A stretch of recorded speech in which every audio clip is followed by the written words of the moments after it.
Hello दोस्तों, welcome to the channel trade of hope. तो ऐसे क्या चल रहा है आईटी सेक्टर में, इंडियन आईटी सेक्टर में, कि लगातार आईटी सेक्टर हमारा गिरता ही जा रहा है और वर्स्ट कंडीशन पे आ गया है। तो जानेंगे, देखेंगे, समझेंगे और पूरे अच्छे से डिस्कस करेंगे कि क्या हो रहा है, आखिर आईटी सेक्टर में इस लेवल पे गिरावट क्यों आई है और आखिर क्या समस्या आ गई है हमारे इंडियन आईटी सेक्टर में कि जो सॉल्यूशन ही नहीं है हमारे पास में। कोई सॉल्यूशन नहीं है। लोग अलग अलग राय दे रहे हैं, अलग अलग आंकड़े आ रहे हैं। तो सब पे डिस्कस करेंगे। अगर चैनल को सब्सक्राइब नहीं करा हो तो पहले सब्सक्राइब कर दीजिए, उसके बाद हम डिस्कस करते हैं। चलिए, तो देखिए, हमारा इंडियन आईटी सेक्टर मेजरली जो बेस्ड है वो सर्विस सेक्टर पे बेस्ड है। यहाँ पर हैदराबाद हो गया, दिल्ली हो गया, पुणे हो गया, या साउथ की सिटीज़ बोल लो, चेन्नई हो गया, बेंगलुरु हो गया। तो ये सब आईटी हब्स होते हैं।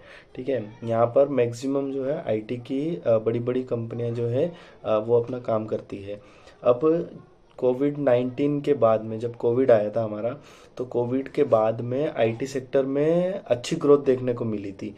लेकिन एक नेस्कॉम की रिपोर्ट आई थी। एक नेस्कॉम की रिपोर्ट के हिसाब से अगर देखा जाए तो आईटी सेक्टर में 2024 और 2025 में, फाइनेंशियल ईयर 24-25 की बात कर रहा हूँ मैं, तो फाइनेंशियल ईयर 25 में लगभग लगभग $300 बिलियन, $282 बिलियन के आसपास हमारा जो है रेवेन्यू इकट्ठा हुआ था, कलेक्शन हुआ था। वो करीब करीब होता है हमारा, अगर इंडियन रुपीस में बात करें तो 23,000 24,000 करोड़ के आसपास होता है। तो अगर इतना रेवेन्यू हम कलेक्ट कर रहे थे तो ऐसा क्या हो गया जो अचानक से इस इतने बड़े सेक्टर में हाहाकार मचा हुआ है। और सिंपल सी अगर मैं बात करूँ आईटी इंडस्ट्री की, तो आईटी इंडस्ट्री में 20 लाख करोड़ के आसपास की कमाई है। और कमाई अगर हम देखें, जो रेवेन्यू इकट्ठा होता है वो रेवेन्यू कहाँ से इकट्ठा होता है, तो इसमें आईटी सर्विस हो गई। इसमें सबसे बड़ा हिस्सा जो होता है आईटी सर्विस का है। अब सर्विस में अगर देखा जाए तो $137 बिलियन के आसपास जो हमारा है सर्विस में रेवेन्यू कलेक्शन होता है। उसके अलावा आउटसोर्सिंग हम करते हैं आईटी सेक्टर में। आउटसोर्सिंग मतलब जैसे कॉल सेंटर्स वगैरह हो गए, बीपीएम हो गए। ठीक है, तो इससे लगभग लगभग हमारा 54 बिलियन के आसपास जो है रेवेन्यू इकट्ठा होता है। इंजीनियरिंग सेक्टर है हमारा, आईटी सेक्टर में ही इंजीनियरिंग और आरएनडी डिपार्टमेंट भी होते हैं। तो आरएनडी में और इंजीनियरिंग में दोनों को मिला ले तो लगभग लगभग $55 के आसपास जो है हमारा रेवेन्यू इकट्ठा होता है। और कुछ डोमेस्टिक भी है, कुछ एक्सपोर्ट्स भी होते हैं, और दोनों को, डोमेस्टिक और एक्सपोर्ट को मिला लें तो करीब करीब 80% जो है हमारा वो कमाई हमारी एक्सपोर्ट यानी विदेश, जैसे कि अमेरिका हो, यूरोप, यहाँ से हमारी जो है ज़्यादातर रेवेन्यू आता है। तो रीज़न यही है कि हमारा जो आईटी सेक्टर है वो हमारे देश से ज़्यादा बाहर के देशों पे डिपेंडेंट है। एक्सपोर्ट पे डिपेंडेंट है, मैक्सिमम अमेरिका पे डिपेंडेंट है और यूरोप पे डिपेंडेंट है। अब आईटी सेक्टर में एक्चुअली जिसको नहीं पता आईटी सेक्टर क्या होता है तो उसके बारे में मैं बता दूं। आईटी सेक्टर जो है भारत में एक बड़ा सर्विस सेक्टर माना जाता है, जो कि बहुत से लोगों को जॉब देता है, बाहर की कंपनियों को सर्विस प्रोवाइड करता है। और इसमें कंसल्टिंग होती है, सर्विस होती है, बीपीओ होते हैं, टेक्नोलॉजी सर्विसेज एक बड़ा हिस्सा होता है इसमें। भारत की अगर जीडीपी की बात करें, जीडीपी जो टर्म होता है ग्रॉस डोमेस्टिक प्रोडक्ट की बात करें, तो जीडीपी हमारा 7 से 8% हिस्सा जो है वो आईटी सेक्टर से होता है हमारा जीडीपी का। अगर इसकी बात करें कि कितने हमारे इसमें आईटी सेक्टर में रोजगार है, मतलब कितने लोग इसमें काम करते हैं, तो आप चौंक जाओगे। करीब करीब 5.4 से 5.7 मिलियन लोग, मतलब अगर मैं लगभग लगभग बात करूँ तो 54 लाख से 57 लाख लोग इस आईटी सेक्टर में हमारे यहाँ काम करते हैं, जो कि आईटी बीपीएम, आईटी यानी बिजनेस प्रोसेस मैनेजमेंट में काम करते हैं। अब ये संख्या जो है आईटी सेक्टर, जैसे बड़ी कंपनियां हैं हमारे, टीसीएस हो गई, इन्फोसिस हो गई, विप्रो हो गई, एचसीएल हो गई, या टेक महिंद्रा हो गई, सॉफ्टवेयर क्लाउड कंपनियां हो गई, साइबर सिक्योरिटीज कंपनी हो गई, बीपीओ या कॉल सेंटर्स की कंपनियां हो गई। तो इन सभी को मिला ले तो ये जो डायरेक्ट हमारे यहाँ पर जो है वो रोजगार देती है, जो कि एम्प्लॉयमेंट देती है। अब यहाँ पर हुआ क्या है आईटी सेक्टर में, जो मेजर जो फॉल आया है या फिर जो दिक्कतें आई है वो क्यों आई है, और अगर मैं भर्तियों की बात करूं तो देखिए आईटी सेक्टर में अगर देखा जाए तो पहले कोविड के बाद से जो है काफ़ी एंट्रीज होती थी, यानी बैचलर लेवल पे एंट्रीज होती थी, फ्रेशर लेवल पे एंट्रीज होती थी। तो काफ़ी कुछ रोजगार आईटी कंपनियां देती थी और इनके पास काम भी आते थे, बड़े प्रोजेक्ट भी आते थे। बट जब से एआई आया है तो एआई के कारण जो है, जो traditional low skill IT jobs है उसमें जो है वहाँ पर कमी हुई है, ग्रोथ में कमी देखने को मिली, जो ट्रेडिशनल लो स्किल जॉब्स हो गई। तो एआई के कारण ही ये जो है इतना कोहराम मचा हुआ है, जिसमें हायरिंग की अगर मैं बात करूँ तो हायरिंग भी काफ़ी गिरी है आईटी सेक्टर में। हमारे यहाँ 55 लाख लोग भारत में काम करते हैं आईटी सेक्टर में, और 4 से 6 लाख नई जॉब्स बनी है आईटी सेक्टर में अभी तक। मैं बात करूँ कोविड के बाद से तो बिहार हो गया, महाराष्ट्र हो गया, दिल्ली हो गया, एनसीआर, कर्नाटक, बेंगलुरु, जैसा कि मैंने बताया, तेलंगाना, हैदराबाद में ये ज़्यादातर सबसे बड़े हमारे आईटी हब्स हैं। अगर हम आईटी सेक्टर में जॉब कट्स की बात करें यानी ले ऑफ की बात करें तो 2019 के बाद से हमारे यहाँ पर करीब करीब लाखों जो है जॉब्स जो है कट की गई है, और लगभग लगभग 20,000 लोगों को जो है, जो 20,000 से प्लस लोगों को जो है यहाँ पर आईटी सेक्टर में नौकरी से निकाल दिया गया है, यानी कि छटनी हुई है। और ये ले ऑफ जो हुआ है ये यानी चुपचाप छटनी का ट्रेंड देखने को मिला हुआ है। मतलब ऐसा नहीं है कि सब कुछ हुआ है ब्रॉडर स्केल पे, कुछ कुछ चीज़ें जो है वो इनसाइड भी हुई है, जो कि लोगों को जो है आप बताई नहीं गई है। अगर 2025 की बात करें तो टीसीएस की अगर बात कर ले हम, तो इन्होंने 12,000 के ऊपर जो है लोगों को यहाँ से निकाला था, ये पब्लिकली इन्होंने घोषणा करी थी। और कुछ और रिपोर्ट की बात करें तो यहाँ पे 19,000 तक की कमी जो है दर्ज हुई है, जो कि रूटर्स की एक रिपोर्ट है, उसके हवाले से मैं बता रहा हूँ कि करीब करीब 19,000 भी कुछ आंकड़े आए हैं। अब 5 आईटी कंपनी है मैक्सिमम, ठीक है, 5 आईटी कंपनी है जो टॉप लेवल पे, उसमें से हमारी टीसीएस हो गई, इन्फोसिस हो गई। तो इन टॉप 5 आईटी कंपनीज में इन्फोसिस हो गई, टीसीएस हो गई, एचसीएल हो गई, टेक महिंद्रा हो गई। अगर इनमें देखें तो 25-26 यानी फाइनेंशियल ईयर 25-26 यानी पहले जो 9 महीने वो लगभग लगभग नेट हायरिंग आप चौंक जाएंगे अगर आंकड़ा सुनेंगे तो 17, केवल 17 लोगों को इन्होंने जो है यहाँ पर हायरिंग किया हुआ है, भर्ती किया हुआ है। अब सोचिए आप निकालिए 20-20 हज़ार रहे हैं और हायरिंग के नाम पे कितने हो रहे हैं, सिर्फ 17 लोग भरे हैं इन्होंने, ठीक है। तो ये तो हाल हो के रखा हुआ है हमारे आईटी सेक्टर का। अब गवर्नमेंट को इस पे कुछ ना कुछ काम करना चाहिए, पर गवर्नमेंट भी कुछ काम नहीं कर रही है। एआई जो है, एआई में इन लोगों को कुछ करना चाहिए कंपनियों को, तो एआई में भी ये उस लेवल से कर तो रहे हैं, लेकिन उस लेवल से ये काम नहीं कर रहे जिस लेवल से बाहर की कंपनियां कर रही है। चिप की बात करें तो चिप इंडस्ट्री में भी हमारे यहाँ पे काफ़ी खराब हालत है। तो इसी कारण से जो है आईटी में अभी बहुत ज़्यादा मतलब क्लेश होके रखा हुआ है। और कुछ कंपनियों ने भर्ती जारी भी करी थी, यानी योजना बनाई थी भर्ती जारी करने की, लेकिन उन्होंने जो है वो हायरिंग करी नहीं है 19 के बाद में। मैक्सिमम अगर देखा जाए तो इन्फोसिस ने भी सोचा था कि हम जो है 20,000 फ्रेशर्स को जो है ऑनबोर्ड करेंगे या हायर करेंगे, लेकिन देखने को कुछ मिला नहीं है इतना। अगर बड़ी आईटी कंपनी की देखे तो यहाँ पर जो है एआई ऑटोमेशन और ग्लोबल डिमांड स्लो डाउन, मतलब क्या हो रहा है, एआई ऑटोमेशन के कारण एक तो इनके पास में कमी है और ग्लोबल डिमांड हो रही है, उसके कारण भी यहाँ पे स्लो डाउन देखने को मिल रहा है। अब कुछ कंपनियां जैसे हायरिंग की है कुछ कंपनियों ने, लेकिन उसकी संख्या मैंने बता दी आपको बहुत कम है। अब ये लगातार लगातार जो है ये चेंज होती जा रही है, मतलब निकाल ज़्यादा रहे हैं ये लोग और हायर कम कर रहे हैं।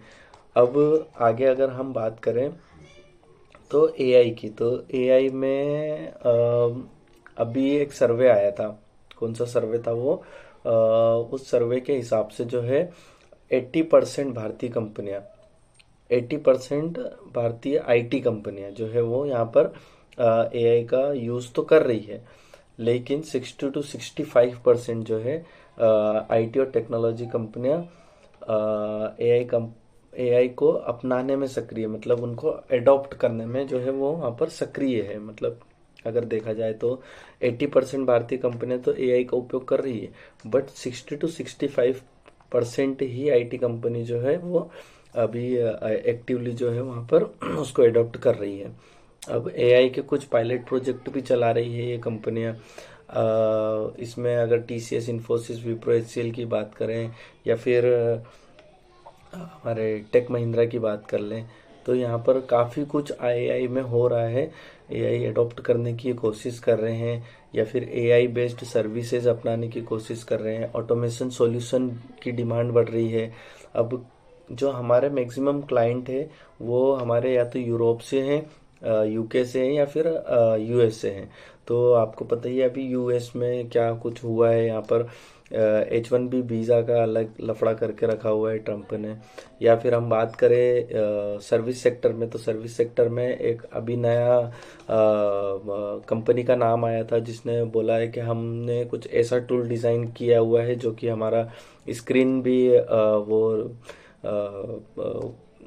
कर लेगा, या स्क्रीन भी जो सास बेस्ड जो सर्विस होती है उसको वो अडॉप्ट कर लेगा, ऐसा कुछ बताया था।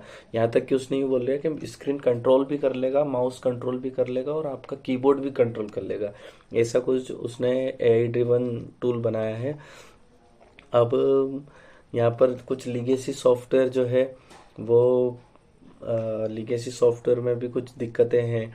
अब दिक्कतें तो बहुत है, देखो चैलेंजेस तो बहुत है आईटी सेक्टर में, लेकिन उसको फुलफिल करने के लिए जो रफ्तार चाहिए या फिर जो हमको सक्रियता चाहिए वो अभी नहीं है हमारे आईटी सेक्टर में। ये बड़ा कारण है। अब इंफ्रास्ट्रक्चर भी नहीं है एआई का हमारे पास में, या डाटा रेडीनेस नहीं है। अब डाटा सेंटर की बात करें तो डाटा सेंटर में भी हमारे पास में बहुत कमी है। बहुत कम ही कंपनियां हैं जो डाटा सेंटर पे काम की हुई है, और अब ये लोग काम कर रहे हैं तो उसकी जो ग्रोथ है, उसकी जो रफ्तार है वो काफ़ी कम है। तो ये एक रीज़न ये भी है इसका। टैलेंट शॉर्टेज है। एआई स्किल जो है अभी प्रोफेशनल नहीं मिल रहे हैं, बहुत कम प्रोफेशनल है जो एआई को जो है वो डिमांड को फुलफिल कर पा रहे हैं। या हम बात करें नेचर, जॉब के नेचर की, तो जॉब नेचर भी एकदम से चेंज हुआ है। एआई में जो है ऑटोमेट हो रही चीज़ें ऑटोमेट होती जा रही है। ट्रेडिशनल की एंट्री लेवल जो जॉब है उनको ज़्यादा खतरा हो गया है इससे। तो आईटी स्टॉक में अभी डिप आया है, काफ़ी डिप आया है। अब देखते हैं आगे क्या होगा। इन्वेस्टर भी डरे हुए हैं, और आउटसोर्सिंग मॉडल जो है उसको सबसे ज़्यादा डैमेज पहुंचा है। अब एआई में जैसे कोडिंग हो गई, टेस्टिंग हो गई, सपोर्ट जैसी रिपीटेटिव जॉब्स हो गई, एआई टूल्स से ऑटोमेट होती जा रही है। इसका मतलब यही होता है कि स्किल अपग्रेडिंग, अप स्किल करना हमको बहुत ज़्यादा इम्पोर्टेंट हो गया है। एआई में मशीन लर्निंग, डेटा स्किल, ये जो सेक्टर हो गए हमारे, ये जो टॉपिक्स हो गए, इसमें हम लोगों को जो है ज़्यादा काम करने की ज़रूरत है। अब ट्रेडिशनल जॉब के पीछे भागने से कोई मतलब नहीं है। अब एआई स्किल्ड अपग्रेड करनी होगी हमको। अब आउटलुक अगर हम देखें फ्यूचर में, तो अगर 26-27 में आईटी सेक्टर की अगर हम देखें तो यहाँ पर एआई लीड ग्रोथ होगी। मतलब जो कंपनी एआई में अच्छा करेगी वो एआई सेक्टर में हमको जो है लीड करेगी, इंडिया को जो लीड कर सकती है।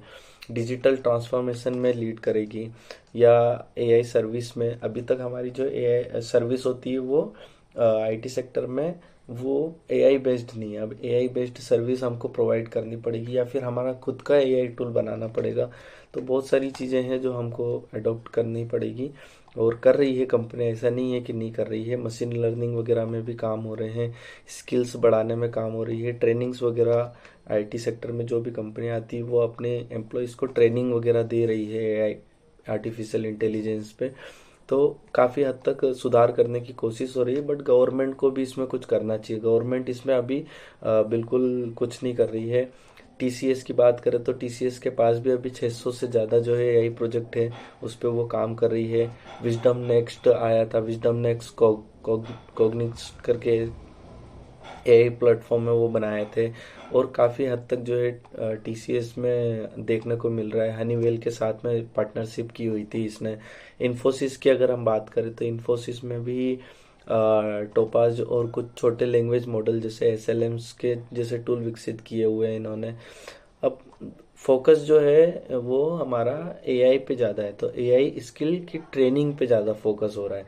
Focus enterprise ready AI solution पे ज़्यादा फोकस हो रहा है, प्रैक्टिकल बिजनेस यूज पे ज़्यादा फोकस हो रहा है।